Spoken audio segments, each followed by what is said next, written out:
Assalomu alaykum aziz teletomoshabinlar, ko'radigan muxlislar. Mana bugun sizlarga Omudaryo holatini sizlarga ko'rsatib o'tmoqchiman do'stlar. Like bosib qo'llab-quvvatlab turing. Men sizlarga Omudaryoni bir ko'rsatib o'tayin dedim do'stlar. Omudaryoning suvi juda ham qaytgan hozirgi payt do'stlar. Mana do'stlar, Omudaryo holati mana juda ham Omudaryo suvi qaytgan mana hozir. Do'stlar, mana bu yoqdan Shog'ob dengizida mana boru mana shu narsa suv kamaygani uchun Shog'ob chiqib qolgan do'stlar.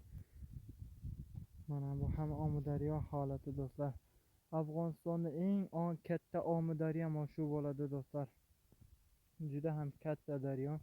Juda ham bir 2 kun 3 kun oldin do'stlar juda ham suv ko'p edi. Mana shu yoqlarga kelgan edi do'stlar.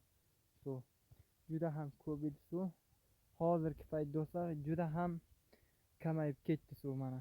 Do'stlar, ko'rmagan do'stlarimiz ko'rib qo'ysizlar.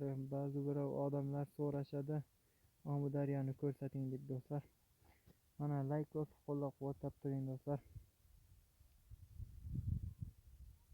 Omudaryo holati do'stlar.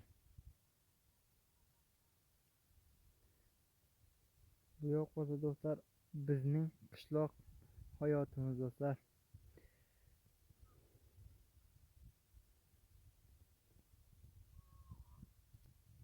Do'stlar, mana u yoq boru mana O'zbekiston tomon bu bo'lsa Afg'oniston tomon do'stlar.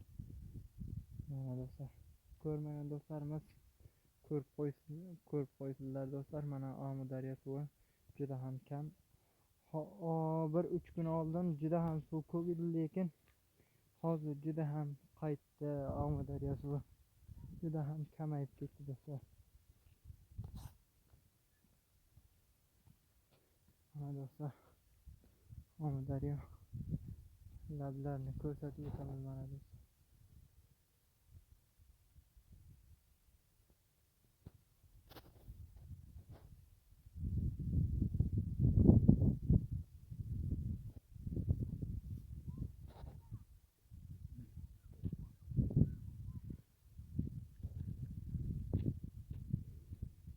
Do'stlar, like bosib qo'llab-quvvatlab turinglar.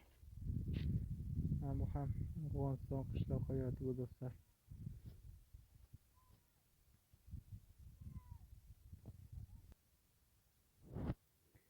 Do'stlar, mana ko'ryapganingizdek mana Shog'ob tashlab qolgan mana do'stlar. Yer bo'lib qolgan, yer tashlab ketgan mana Omudaryo suv kamligidan do'stlar. Hozir do'stlar qish ham kelyapti, mana bir oy 2 oylardan ham qish ham keladi do'stlar. Unda xos suv juda ham kamayib ketadi do'stlar. Suvning harorati juda ham tushib ketadi do'stlar.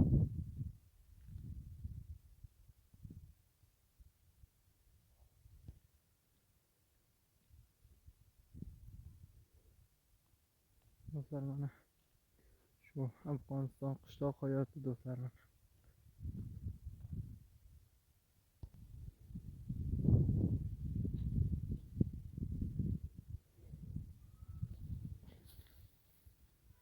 Do'stlar, mana bu ham Sipirgi do'stlar, qaranglar. Sipirgining holati do'stlar. Bu ham 1 oy 2 oylardan keyin pishadi do'stlar. Undan 1 oydan pishadi do'stlar. 1 oydan keyin pishadi. Ya yarim oy ya 1 oydan keyin pishadi. Undan keyin bo'lsa shuni o'rib olib undan keyin yig'ishtirib olmak kerak o'zini do'stlar. Mana qaranglar. Hozir shabada ham juda ham qattiq do'stlar.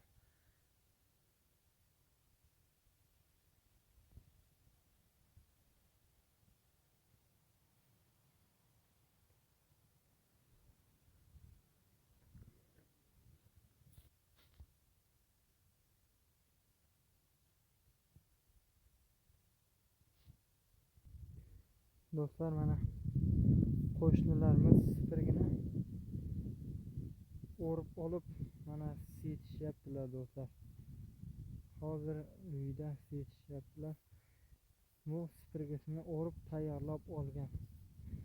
Mana do'stlar, bu ham mana pishmagan uncha do'stlar, ozgina pishgan, lekin bir oy yarim oylardan keyin pishadi bu do'stlar.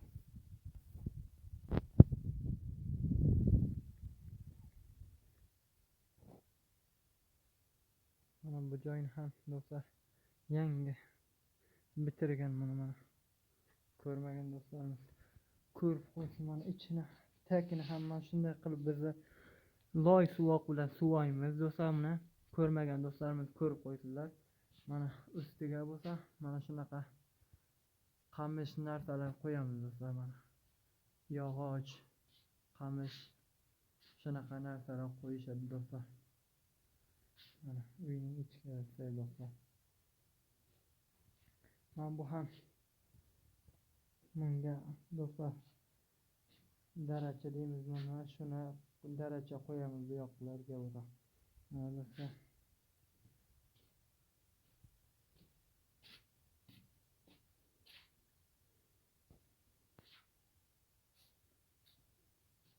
yangi uy bu. Omudaryoning qirrasidan do'stlar, Omudaryoning labidan tashlangan uylar.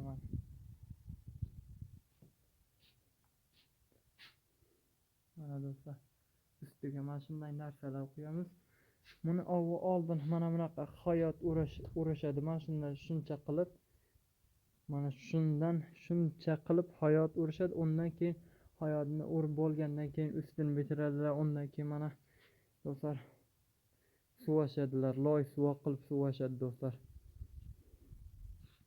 Mana hozir uyning ichi suvolib yetkazilib qo'ygan do'stlar. Mana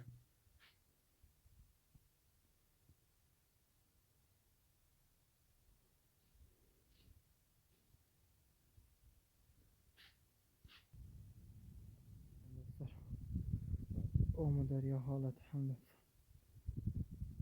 ko'rmagan do'stlarimiz ko'rib qo'ysinlar.